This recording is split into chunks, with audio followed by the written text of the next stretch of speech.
So let's talk about how ALARM, African Leadership and Reconciliation Ministries, began, because it really was birthed out of a really deep place within you. So let's kind of go back many years and kind of tell us how this all began. Thank you. Most of you will probably remember because of the movie Hotel Rwanda. Some of you will remember that in 1994, a genocide, a massacre, intertribal between the Hutus and Tutsis because of many years of hatred. Then after 4 years of civil war that started October 1st, 1990, by 1994 there were a lot of hatred brought by most of the time politicians. And then suddenly on April 6, 1994, unthinkable happened. Within 100 days, between April 6 and the end of July, 1 million people were killed. 1 million people were killed, which means 10,000 people every day for 100 days were massacred. That was terrible, more than I can describe, because it was hatred, animosity that was sown in the hearts of the people, not in that decade, but over 200 years of hatred and animosity. But then between the 4 years of civil war between the Hutus and Tutsis, leaders, government officials, rebel groups, both Hutus and Tutsis, began to demonize each other. And by the time the plane was shot down, that had president of Rwanda, the president of Burundi, then everybody jumped on their neighbors. And what was even worse for us and for Alarm, where Alarm started, was that before the genocide, Rwanda was known to be predominantly Christian. We were told we were the model country to be Christianized. Unfortunately, how do you explain that within 100 days, 1 million people are killed in a country where 90% are Christians? So who was killing who? Unfortunately, Christians were killing Christians. So Hutu Christians were killing Tutsi Christians. Tutsi Christians, rebel groups, killed Hutu Christians. And so I was at that time in Kenya. My wife and I and our kids, we were at the seminary in Nairobi. And before we went to Nairobi, we had been involved in the pastoral ministries.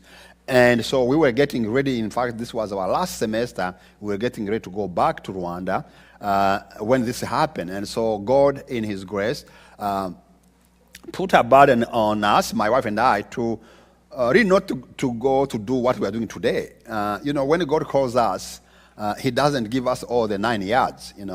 I'm glad God is not an American. Americans like strategic plan, 5 years. Even when I was looking at the program that Corinne has put down, she has actually until July 2018. I like Americans. And she has 1, 2, 3, 8. But, God does not tell you all the 9 things that are listed.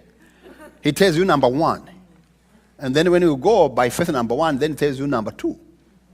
He may give you a glimpse of number 9, but He say one step at a time. So when we began, the calling was not to train leaders, but God was calling us to help the pastors who survived.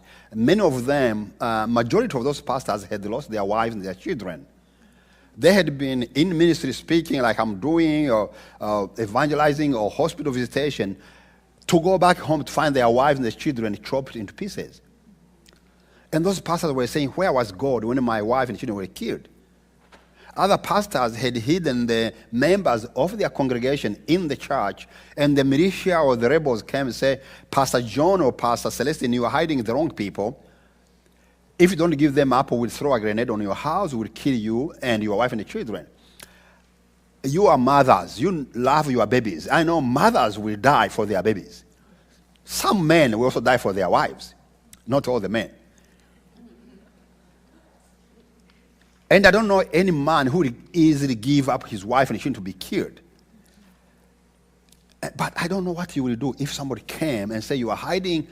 If you are white, you are hiding maybe 2 kids of black family and you have 5 kids, and someone say, if you don't give up those 2 black people, or if you are black, you are hiding 2 white kids, and someone say, if you don't give up those 2 white kids, we'll throw a grenade, I don't know what you will do. Some of the pastors gave up the people that were hiding in their homes. They were killed in front of their houses.